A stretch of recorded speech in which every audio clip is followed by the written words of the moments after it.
مشاهدينا الكرام مرحبا بكم في مع المغرب من Washington. My name is Adam Early and we're pleased to have you. Chers téléspectateurs, bienvenue dans votre émission avec le Maroc depuis Washington, dans laquelle nous débattons des affaires qui concernent le Maroc, l'Afrique du Nord et le Moyen-Orient. Nous avons pris l'habitude de traiter des questions comme le terrorisme, les guerres civiles, l'Iran, les pays qui s'effondrent ou d'autres questions qui constituent une grande menace pour la sécurité régionale à long terme. Dans l'épisode d'aujourd'hui, nous allons discuter d'une question différente et qui est très peu traitée dans l'actualité. Pourtant, elle constitue une grande menace pour la prospérité économique et la stabilité politique en Afrique du Nord et au Moyen-Orient. Il s'agit de la question de l'eau. Le 6 novembre, le secrétaire américain au Trésor, Steven Mnuchin, a rencontré à Washington le président de la Banque mondiale et les ministres des Affaires étrangères d'Éthiopie, du Soudan et d'Égypte pour discuter des questions relatives au barrage de la Renaissance édifié par l'Éthiopie sur le Nil bleu pour produire de l'électricité. Un projet qui impactera négativement l'écoulement des eaux de l'Éthiopie vers l'Égypte, dont les besoins sont satisfaits à 85% par le fleuve du Nil. L'Égypte pourrait perdre entre 15 et 40% de ses terres agricoles. Tout dépendra des décisions qui seront prises concernant ce barrage. L'Égypte n'est pas le seul pays qui est menacé. Les dernières études démontrent qu'en Afrique du Nord, les températures moyennes augmenteront de 3 degrés pendant les 20 prochaines années. Durant cette même période, les précipitations vont diminuer de 10% au Maroc. Dans le Royaume, la disponibilité des ressources en eau a chuté de 3500 mètres cubes par individu en 1960 à moins de 500 mètres cubes par individu en 2020.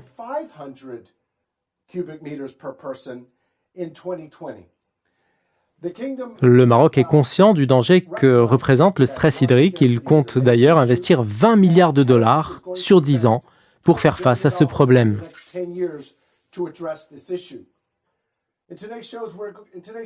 Dans l'épisode d'aujourd'hui, nous allons parler de la rareté de l'eau en posant des questions sur ce qui doit être fait pour avoir un résultat et quelles leçons peut-on tirer des expériences passées. Avant de vous présenter notre invité, arrêtons-nous avec l'analyste de l'émission, J.D. Gordon, qui nous donne un aperçu sur cette problématique et ses implications pour les pays du Moyen-Orient et d'Afrique du Nord. À vous, J.D. Merci Adam pour cette sympathique introduction. Le 6 novembre, le monde entier s'est souvenu du problème de la sécurité hydrique. Le président Trump a reçu ce jour-là les ministres des Affaires étrangères d'Égypte, d'Éthiopie et du Soudan à la Maison-Blanche pour discuter des pistes de solutions pacifiques au conflit sur le barrage de la Renaissance que construit l'Éthiopie sur le Nil bleu aux frontières avec le Soudan. C'est une question importante parce que les besoins de l'Égypte en eau sont satisfaits à hauteur de 85% à travers le Nil. En vérité, l'Éthiopie a commencé la construction de ce barrage en 2011 en plein printemps arabe. L'Égypte ne pouvait pas à ce moment-là rentrer dans les détails de ce projet. À l'entame du remplissage du barrage, la quote-part égyptienne du débit des eaux a diminué. Chacun des deux pays compte plus de 100 millions d'habitants. Les deux pays souffrent de pauvreté. L'Éthiopie a besoin de ce barrage pour produire de l'électricité. Près de 65% de la population éthiopienne n'a pas accès à l'électricité et vivent dans des conditions primitives. De l'autre côté, l'Égypte est dépendante du Nil pour l'agriculture, la sécurité alimentaire et le transport de marchandises. Le Nil est le vaisseau vital de l'Égypte qui exige des garanties que le remplissage des réservoirs du barrage ne durera pas plus de 10 ans, alors que l'Éthiopie soutient qu'elle veut le remplir le plus tôt possible. Ces eaux seront transférées à une grande rivière artificielle de la taille d'une ville comme Londres. Les Égyptiens craignent qu'en cas de sécheresse, les Éthiopiens recourent à transférer tout le cours du Nil bleu vers cette rivière.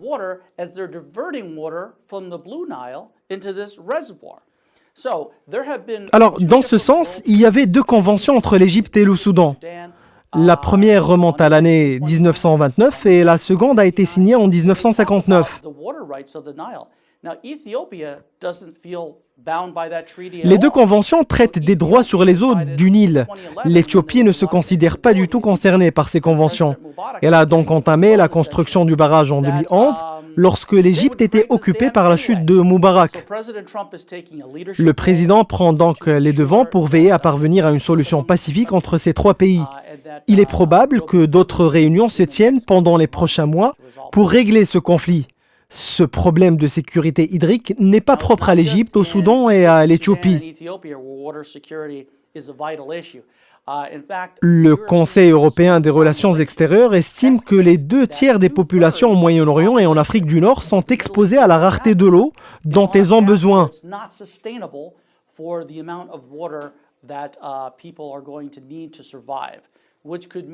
Ce qui suppose de grandes migrations collectives, de l'instabilité et des guerres de l'eau.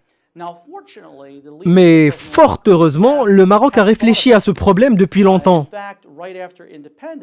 Au lendemain de l'indépendance, le roi Hassan II a modernisé le système des barrages dans toutes les régions du Maroc pour garantir l'alimentation, l'agriculture et la vie pendant les périodes de sécheresse.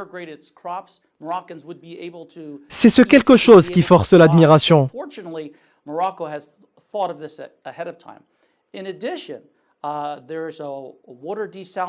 Actuellement, il y a un projet de dessalement d'eau de mer à Agadir, au sud du Maroc. C'est le plus grand projet de dessalement d'eau de mer au monde. Et il sera opérationnel en 2021. Le Maroc a donc entrepris des actions anticipatives pour garantir l'eau à son peuple. Malheureusement, d'autres pays d'Afrique du Nord ne sont pas au même niveau dans ce domaine. Le Maroc est aussi plus moderne avec une économie solide, sans oublier de plus grandes garanties en eau.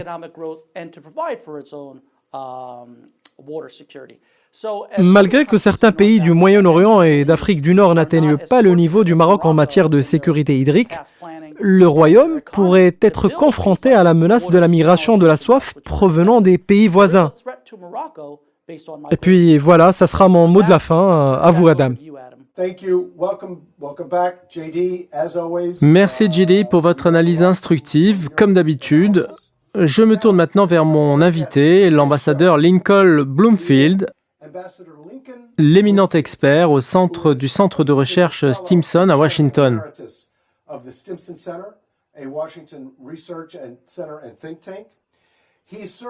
C'est aussi le président d'honneur de ce centre. Il a aussi travaillé en tant que responsable de la sécurité nationale sous les administrations Reagan, Bush Senior et Bush Junior au début des années 2000. Entre 2001 et 2005, l'ambassadeur Bloomfield a travaillé en tant qu'assistant du secrétaire d'État en charge des affaires politiques et militaires. Il a aussi été représentant du président et du secrétaire d'État au programme humanitaire contre les dangers des mines. Lincoln Bloomfield a également travaillé comme assistant du secrétaire d'État pour les affaires du Moyen-Orient en 1992-93. Et il avait en charge le Maroc et l'Afrique du Nord. Il a aussi été l'adjoint de l'assistant du président, sans oublier qu'il a été le premier adjoint au secrétaire d'État à la Défense pour la sécurité internationale entre 1988 et 1989. Durant les années 90, l'ambassadeur Bloomfield a fait la médiation dans le conflit hydrique entre Israël et la Jordanie, qui a ouvert la voie, après quelques années, à l'accord de paix entre ces deux pays. Sachez enfin que l'ambassadeur Bloomfield est lauréat de la prestigieuse université Harvard. Nous sommes heureux de vous recevoir, Excellence, puisque vous avez une excellente connaissance de ce dossier. J'aimerais commencer avec les conclusions du Conseil européen pour les affaires extérieures. Ce dernier a résumé le problème non seulement pour le Maroc, mais pour la région en général. Le Conseil européen a exposé ce qui suit. Le Moyen-Orient et l'Afrique du Nord sont la région la plus pauvre en eau du monde. Près de 2/3 de la population vit dans des zones qui manquent de ressources en eau pour maintenir les niveaux d'activité et de croissance actuels. Le climat est en train de changer de manière constante dans la région. Le nombre d'habitants est aussi en constante évolution, sans parler de l'augmentation des tensions transfrontalières. La limitation des ressources en eau conduira à une instabilité dans la région, et cela peut se traduire par une grande migration des populations, avec une crise sociale et un conflit entre les pays voisins. Il existe donc un lien entre l'eau et la sécurité nationale. En tant qu'expert des questions de sécurité et de stratégie géopolitique, parlez-nous des répercussions stratégiques et politiques de la rareté de l'eau sur les gouvernements et sur les peuples du Moyen-Orient. Merci beaucoup, Adam. Je suis heureux d'être parmi vous dans cette émission. Et permettez-moi aussi de saluer votre analyste. C'est un plaisir d'échanger avec lui également. J'ai souvent travaillé dans le domaine de la recherche en eau au cours des dernières années. Et je comprends très bien l'alerte lancée par le Conseil européen des affaires extérieures. Ce que je voudrais dire, c'est est-ce que la rareté en eau peut conduire à la guerre? Il y a eu des études à Washington, si vous vous souvenez, il y a 20 à 25 ans de cela. Ces études parlaient de guerre de l'eau. Ce que nous avions conclu, c'est que l'eau est nécessaire pour la vie, les sociétés et les économies. Quand l'eau se raréfie, les habitants s'en vont. C'est donc un processus lent et inconfortable pour les habitants quand ils sont obligés de partir. Il y a 61 millions de déplacés à travers la planète à cause de l'eau. Il est évident qu'on a besoin d'études sur l'Afrique du Nord. Des études qui devraient être réalisées premièrement par les ingénieurs, mais aussi par les politiques.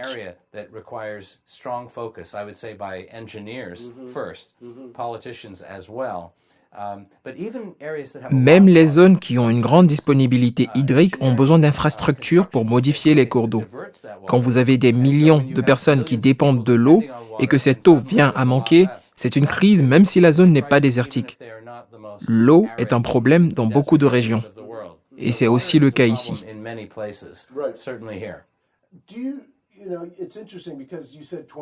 C'est assez surprenant. Vous avez dit, et beaucoup d'autres avec vous, il y a de cela 20 ans, il y aura des guerres pour l'eau. Pour revenir à l'Égypte et à l'Éthiopie, on remarque que les communiqués égyptiens étaient très virulents en soulignant que l'eau est une question de sécurité nationale, une question vitale, et qu'elle prendra toutes les mesures nécessaires contre toute partie qui voudrait contrôler l'eau du Nil. Par conséquent, les craintes des analystes sur le déclenchement d'un conflit n'étaient pas exagérées. Leurs analyses se sont basées sur ce qu'avait dit Hosni Moubarak et d'autres responsables avant lui. C'est bien vrai, surtout pour les grandes rivières à travers le monde. Vous pouvez revenir au grand débat sur le fleuve Euphrate, quand la Turquie voulait y construire 2 grands barrages parce que ça aura un impact sur des millions d'habitants dans le sud. Arrêtons-nous sur ce point, nous allons marquer une courte pause et juste après, nous ferons un focus sur les orientations des pays pour protéger leurs ressources en eau. Restez avec nous.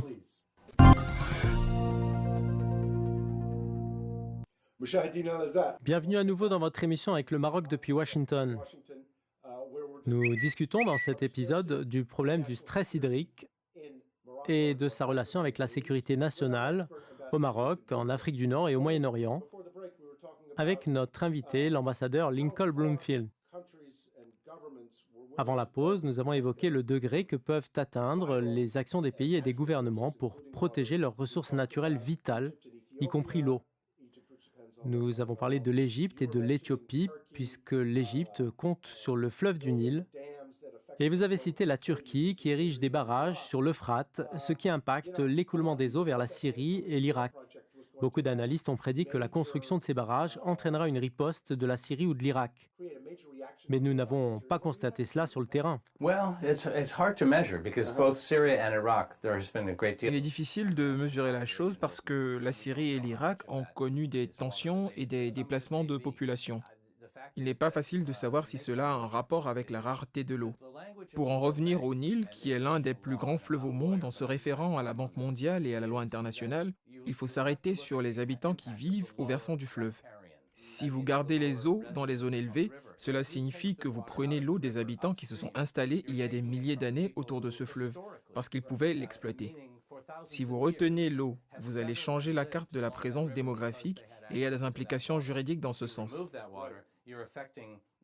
J'ai été surpris quand j'ai vu le secrétaire américain au Trésor rencontrer les ministres des Affaires étrangères éthiopiens et égyptiens avec le président de la Banque mondiale.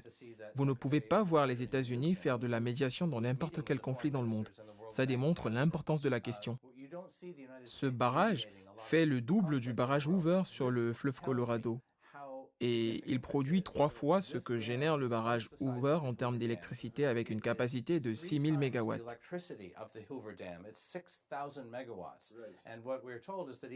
On a entendu dire que l'Éthiopie compte vendre l'électricité à bas prix pour augmenter ses bénéfices sur le barrage et qu'ils édifient ce barrage pour produire de l'électricité. Pour moi, l'eau est plus importante que l'électricité. Alors, pour avoir participé à des études sur l'énergie, j'estime que l'Égypte et l'Éthiopie sont des pays propices à l'utilisation de l'énergie solaire qu'ils peuvent stocker dans des batteries lithium. Il est donc étonnant de voir un modèle du XXIe siècle utilisé pour produire de l'électricité. En plus, il faut avoir un système de distribution de cette énergie sur des zones très étendues et cela implique des dépenses colossales pour ce système de transport. Avant de commencer cette émission, nous avons échangé sur votre expérience avec la Jordanie et Israël, ce qui m'a poussé à mener cette réflexion. Nous avons parlé des pays qui pourraient entrer en guerre à cause de l'eau, mais votre expérience démontre que l'eau peut aussi être un moyen de paix. Expliquez-nous ça. C'est une route à 2 voies. Dans le cas de la Jordanie et d'Israël, l'eau s'écoule depuis le Liban. Si vous observez la topographie des pays de l'Orient, vous remarquerez que les terres élevées se situent au Liban et à l'ouest de la Syrie. La Jordanie a voulu ériger un barrage pour garder les eaux et alimenter ses grandes villes en eau. L'écoulement de l'eau se poursuit jusqu'à un triangle au nord d'Israël, où se situent les terres agricoles israéliennes et la Station nationale des eaux. Cela aurait provoqué de grandes conséquences sur l'économie israélienne et la vie dans le pays. Nous avons conduit une médiation sur ce dossier pendant plusieurs années et nous avons beaucoup appris. On ne les a pas poussés à accepter des conditions qu'aurait soutenues la Banque mondiale. Mais après ça, la Jordanie et Israël sont parvenus à un accord de paix global. Cet accord comprenait une annexe prévoyant la cession par Israël de 50 millions de mètres cubes d'eau annuellement. Je pense que c'était l'un des résultats de l'étude que nous avions menée. À la différence de l'Égypte, d'Israël et de la Jordanie, le Maroc ne compte pas sur des sources extérieures pour satisfaire ses besoins en eau. L'or bleu coule des sommets de l'Atlas en plus des eaux souterraines. Cependant, à un certain degré, le Maroc est considéré comme l'un des pays qui souffre le plus du stress hydrique parce que sa consommation en eau dépasse ce qu'offrent les ressources naturelles. C'est donc un réel problème, surtout si l'on prend en considération les plafonds des niveaux d'eau. À titre d'exemple, durant les 30 dernières années, tous les 3 ans en moyenne, le Maroc a connu une sécheresse. Le dernier épisode du genre remonte à 2015-2016, réduisant à néant 70% de la production marocaine de céréales. Cette situation au Maroc est aussi importante que ce que nous avons dit sur les agriculteurs israéliens et la baisse du niveau du delta du Nil où se concentre la majorité des productions égyptiennes. 50% du PIB marocain provient de l'agriculture et 40% de la main-d'œuvre est active dans ce secteur. L'agriculture consomme 85% des ressources en eau du Maroc. La plupart des gens imaginent que fermer les robinets dans les maisons permettra d'économiser beaucoup d'eau, alors qu'en vérité, c'est un taux marginal. Ma question, pour vous qui avez étudié ce problème de l'eau et de son utilisation et des questions environnementales, est-ce que cette augmentation de l'utilisation de l'eau dans l'agriculture va s'accentuer? Sera-t-elle accompagnée d'une diminution des ressources? Ma réponse à cela est que le concept de durabilité définit un nombre d'éléments sur lesquels nous devons travailler ensemble aujourd'hui. Depuis des années, les services de renseignement à Washington ont alerté sur une crise de l'eau à long terme. Il y a des crises de l'eau à travers le monde et c'est pareil ici aux États-Unis. Les montagnes Sierra au sud de la Californie ne seront plus couvertes de neige d'ici 50 ans ou peut-être même avant, alors que c'est une source d'eau là-bas. C'est pour cela que nous devons tous réfléchir au concept de durabilité. Je suis membre du partenariat pour l'eau aux États-Unis qui regroupe des responsables aussi bien démocrates que républicains comme Colin Powell et Madeleine Albright, en plus de responsables de l'Agence de protection de l'environnement et 120 grosses compagnies. Ce que nous avons conclu, c'est que plusieurs actions peuvent être menées, que ce soit au niveau de l'eau potable, de l'eau utilisée dans l'industrie ou des caractéristiques et des conduites qui fournissent l'eau aux champs agricoles. 35% des eaux de robinet au Maroc sont perdues à cause des fuites. C'est bien mieux que ce que nous avons trouvé en Jordanie. Le taux de gaspillage variait entre 45 et 50% dans les principales villes. C'est une perte énorme. Si on préserve rapidement l'eau et qu'on améliore son système de distribution, nous en gardons bien plus. Il y a une quantité énorme d'eau stockée dans des réservoirs que l'on perd parce qu'elle s'évapore sous l'action des rayons du soleil. En Californie, par exemple, on se sert de petites balles que l'on place dans les réservoirs pour absorber les rayons du soleil, limitant ainsi l'évaporation des eaux dans les réservoirs. Beaucoup de balles. Oui, beaucoup, mais cela dépend de l'importance qu'on accorde à cette eau. En Égypte, le secteur agricole subit un stress. Les personnes sans emploi dépendent de l'eau pour produire de la nourriture. Or, ils subissent déjà les effets de la rareté de l'eau. Je pense qu'il est dans l'intérêt de tout le monde de définir une stratégie ingénieuse pour aider l'Égypte à obtenir les investissements qu'elle souhaite. Les opportunités sont nombreuses dans le secteur de l'agriculture. Ce qui est surprenant, c'est qu'ils retiennent les eaux du Nil, non pas pour l'agriculture, mais pour produire de l'électricité. Ceci me rend perplexe parce que l'eau sera encore plus importante à l'avenir. Pour moi, il y a beaucoup à faire et il faut en parler, s'entraider et ne pas y voir une affaire militaire malgré le fait que certains pays déclarent que la construction d'un barrage nécessite une riposte militaire. Ce n'est pas une réponse appropriée parce que des millions de personnes vont en souffrir.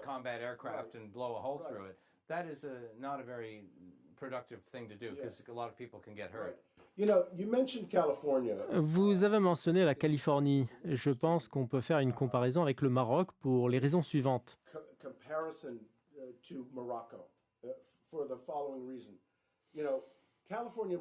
L'agriculture en Californie et au Maroc est un grand secteur. Je n'y ai prêté attention que lors de la préparation de cet épisode.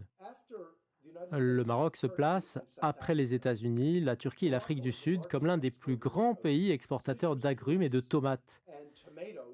Ces cultures consomment des quantités énormes d'eau.